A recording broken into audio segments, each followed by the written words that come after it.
Hello there and welcome to Adam's Fam Anime. I am John, and in today's video I'm going to be talking about red-haired Shanks, and more specifically his past, present, and future within the realm of the One Piece world.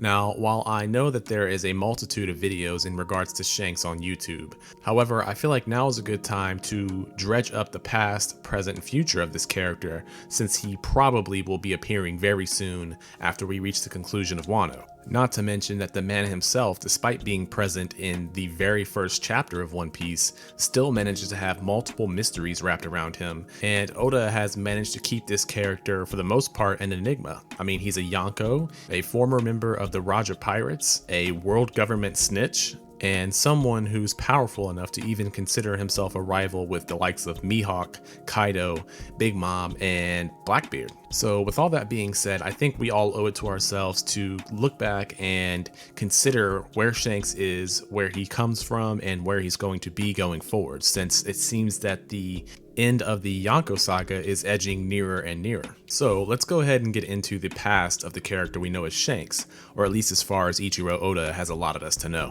So the earliest piece of canon lore that we have about Shanks is the fact that we know he was born in the West Blue.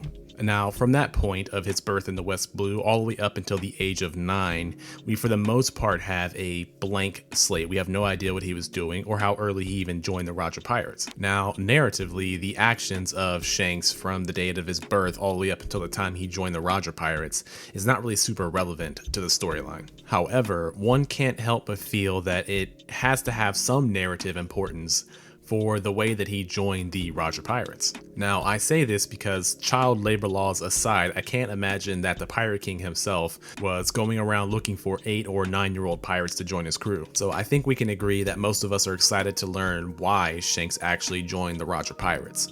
We have to assume that his character is somewhat at least important to Roger because he is the wielder of the straw hat before Luffy gets it. And we can at least assume that he wasn't a stowaway in a similar fashion to Nekomamushi and Izo, because as far as we know, he didn't follow anyone onto that ship. He joined for whatever reason.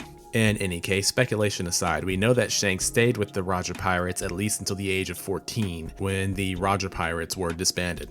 And during that time, we know that he had some close relationships and bonds with some of the Roger Pirates, and this ranges from a close bond with the Pirate King himself, and also with Rayleigh in the future, as we've seen him at Shaki's bar, conversing about Luffy with Rayleigh, and also not to mention that he held a close brotherly / rival type bond with Buggy the Clown. So thus far, Oda has done a great job of explaining Shanks' personality and his role within the Roger Pirates. So based off of his personality type, which is extremely similar to Luffy's, we see that Shanks is not really a goal-driven person. He just really wants to have his own crew, aimlessly roam the seas, and enjoy freedom. So taking that into consideration, I think it's fair to assume that from the age of 14 when he left Roger's side and to the age of 27 when he was first introduced to the series, he was building a name for himself without the actual goal of building a name for himself. And considering that his pirate crew is roughly a similar kind of size to Luffy's rather than the mass of pirates that we see with the Whitebeard crew, I think that makes it easy for us to assume that when he was building his crew, he wasn't necessarily looking for strength or quality or quantity. He's just looking for people who could be loyal and who also, like him, want to just have a good time. And I also think it's important to mention that we do not know for sure whether or not Shanks knows what the One Piece is, or even if he cares about the One Piece in general. We know for sure that he wasn't present when the Roger Pirates went on to Laugh Tale to discover the One Piece. And I can't help but shake the feeling that he doesn't strike me as the type of person who would actually ask Roger about the One Piece. So I think it's fair to say that in regards to Shanks' past, at least up until the point he becomes a Yonko, he didn't really utilize his influence or his power to change anything in the world or to ruffle any feathers. Or rather, in fact, as we transition to the present, and specifically within the first couple chapters of One Piece, we see that he is not a violent guy by nature. In fact, the Gorosei actually referred to him as being a pacifist. And now with that being said, I think it's a good enough time to go ahead and transition into the Shanks of the present. Now, aside from him setting Luffy off on his journey and passing down the straw hat to Luffy, we see that Shanks, anytime we encounter him, for the most part, is just drinking, generally turning up and having a good time. However, this does not mean that he doesn't play big parts in the story, as we see that whenever he decides to involve himself with people outside of his own crew, or at the very least with other pirates, other Yonko, and the world government, when he makes a move, it's a big splash. I mean, the man appears to be on speaking terms with just about every major character in the series. He can walk into Reverie and sit down and have a conversation with the Gorosei. He's got some kind of rivalry or some kind of major concern in regards to Blackbeard and his rising influence. He is a close and influential friend of Monkey D. Luffy, and we've also seen that the Gorosei and the likes of Kaido don't want any smoke with red-haired Shanks. So what this means is that despite the fact that of the Yonko and all of the major players in One Piece from chapter 1 until now, meaning that in over 1,000 chapters, he is one of the most relevant, one of the most influential characters. However, he appears less than arguably any major character in One Piece. And so this speaks volumes to Ichiro Oda and his ability who appears literally in a handful of pages and panels throughout the series, and use his story to have a direct effect on a multitude of characters within the Marines, the world government, the worst generation, and good and bad pirates alike. And this is all despite the fact that majority of the time when we see him, he's just having a good time. But when he does get serious, he is deadly serious. So in terms of a character who is serving as the inspiration for a shonen protagonist, I think that Oda did a great job setting up our world using Shanks to set up a little bit of exposition about how the world of pirates is going to be. I mean, he clearly, from chapter 1, does not come across as a bad character whatsoever, but one of the first interactions we see from him and another pirate results in him getting shamed, but also results in one of those pirates getting a bullet put through their head. And then the first time we see him utilize his influence on the main character or the main storyline after his initial introduction is all the way in the Paramount War, where he just shows up and tells all sides that if anybody wants the hands to come get it, and then it shuts down the entire war. And this is after he catches Kaido and tells him to pack up and go home. So in the context of Marineford, Oda did a great job of using Shanks to show the severity or the seriousness of the events to come post time skip, and not to mention the complicated nature of the power balance throughout the One Piece world. Now, we are shown the relevance of that power balance when we see that amongst one of the most important events for the upper class or the upper echelon, the celestial dragons of the One Piece world, he just waltzes into Marijois to have a conversation with the Gorosei. Now, towards the end of this video, I will discuss my thoughts on his relationship with the Gorosei and his potential warnings to them about a certain pirate. So with that brief summary, along with the fact that he has had a couple parties here and there with the likes of Mihawk and Ace, that would pretty much conclude the entirety of Shanks' influence on the story, at least in its major aspects thus far. And so that means now at this part of the video, we can speculate on Shanks and his role in the future events of One Piece and his influence with the major antagonist and protagonist of the story so far. And I suppose the first thing that we should address is his future interactions with the future Pirate King himself, Monkey D. Luffy. And in regards to that, there's a lot of speculation as to whether or not, once Big Mom and Kaido are out of the way, Luffy will go up against Shanks and his pirate crew.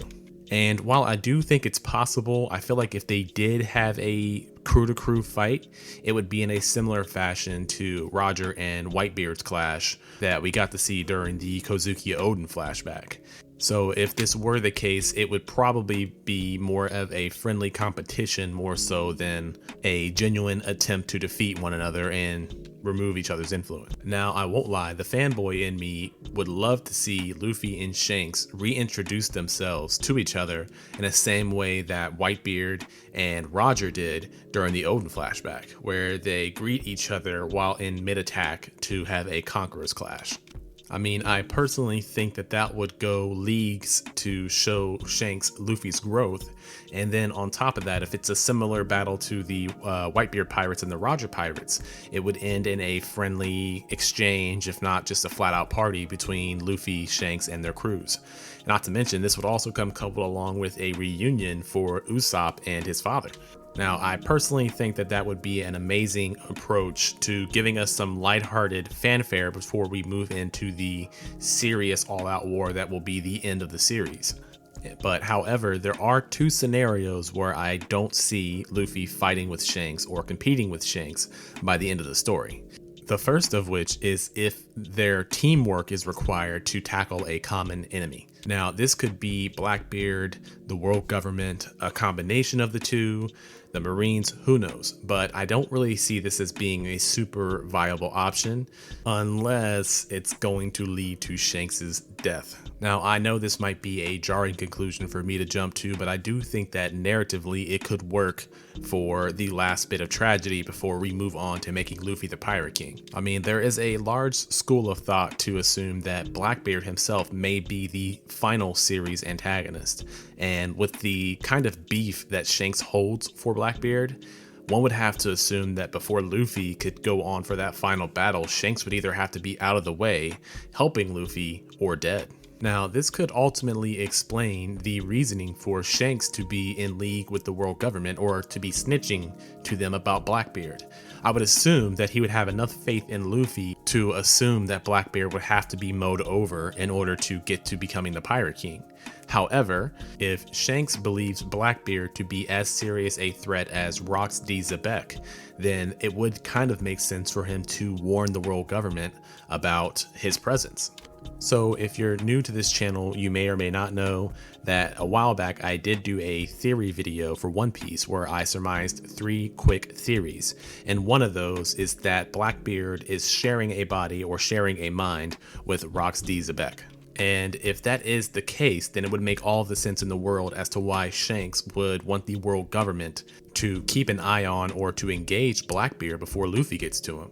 I mean, if Shanks is seeing Luffy as the potential new Pirate King, he'd have to acknowledge the fact that Rox D. Zebek was too much for Roger alone to handle. So Roger worked with the world government to topple Zebek. Luffy may need to work with them to topple Blackbeard. Now, I'm sure in the pirate world, the concept of snitching is not really approved of, but if it means saving the world from domination rather than liberation, I could see why Shanks would put himself in the position to point another pirate out as being a threat worthy of being taken care of.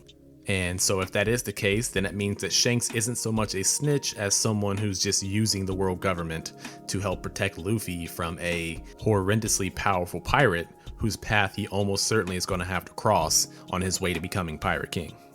Well, in any case, that concludes my thoughts and my knowledge of the past, present, and future for Shanks and his influence on the story.